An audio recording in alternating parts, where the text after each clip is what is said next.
My wife shared a photo with her work husband, caption, "My real partner."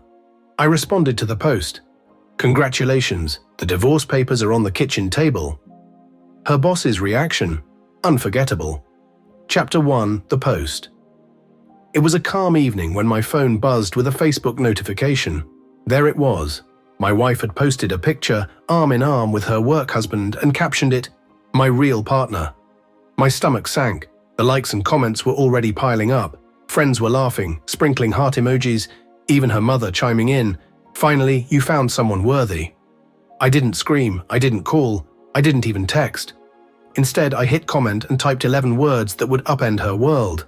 "Congratulations, the divorce papers are on the kitchen table."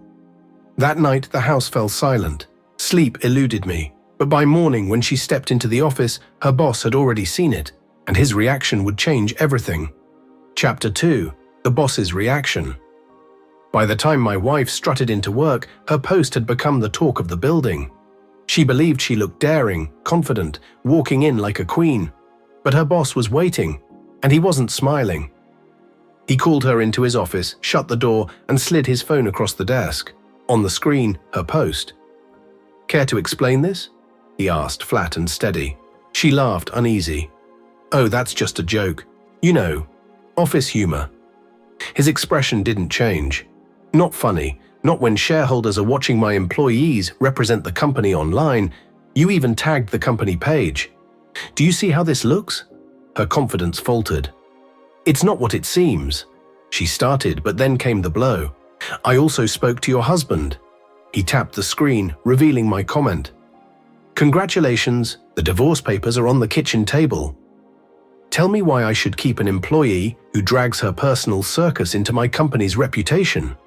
She froze, speechless. Outside the office, colleagues were whispering. Screenshots were already circulating. And for the first time, she realized the storm she thought she controlled had escaped her hands. Me? I wasn't finished yet. Chapter 3, Whispers and Cracks. By noon, the whispers had turned into full-blown chuckles. Screens lit up with captures of her post, my comment, and the boss's unflinching expression as she scrambled for excuses. She stormed into the ladies' room, locked herself in a stall, and furiously typed on her phone 15 missed calls, 38 unread messages, all from me, number from friends, colleagues, even family, because I had already pulled the next string. I'd quietly shared her post and my reply to a private group, her family group chat. Cousins, aunts, uncles, the same ones she used to boast to about her perfect marriage and successful work life. Within minutes, it spread. Her brother texted, "What the hell are you doing? Are you insane?"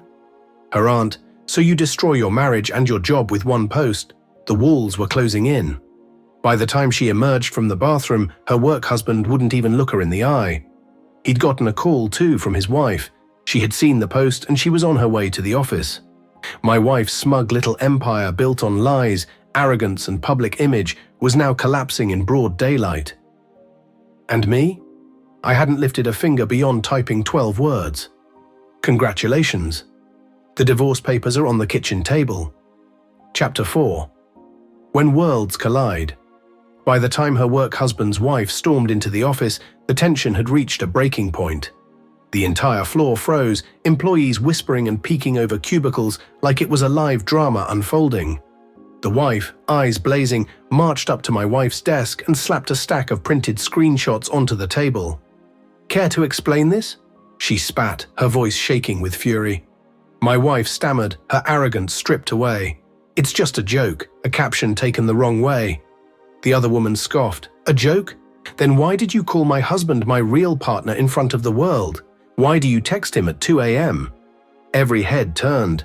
Silence thickened like smoke. Even the boss, the same man my wife once bragged about having wrapped around her finger, looked disgusted.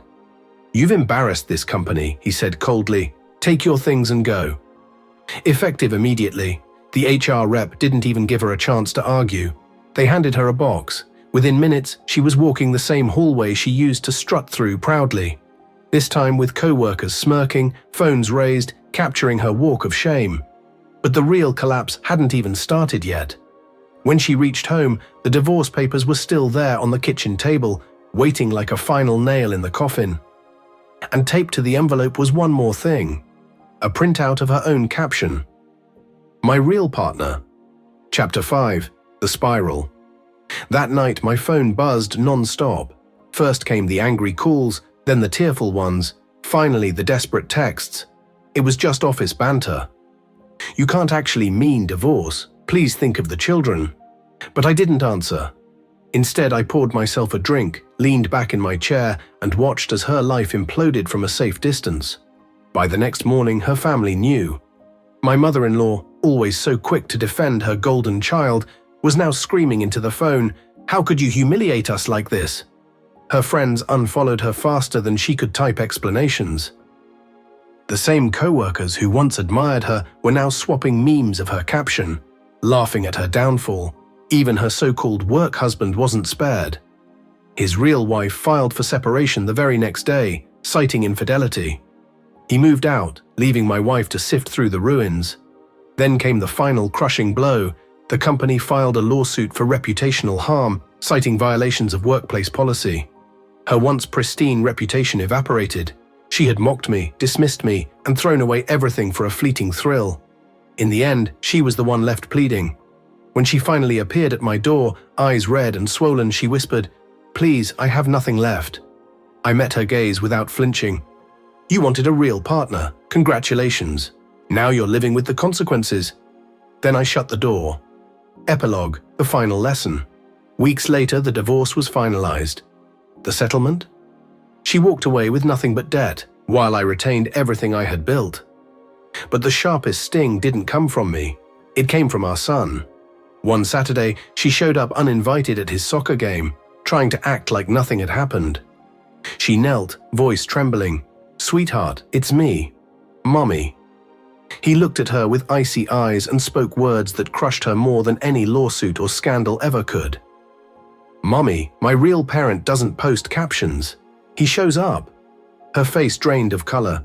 She reached for him, but he turned away and ran straight into my arms. I didn't speak. I didn't need to. The silence was louder than any words I could have shouted.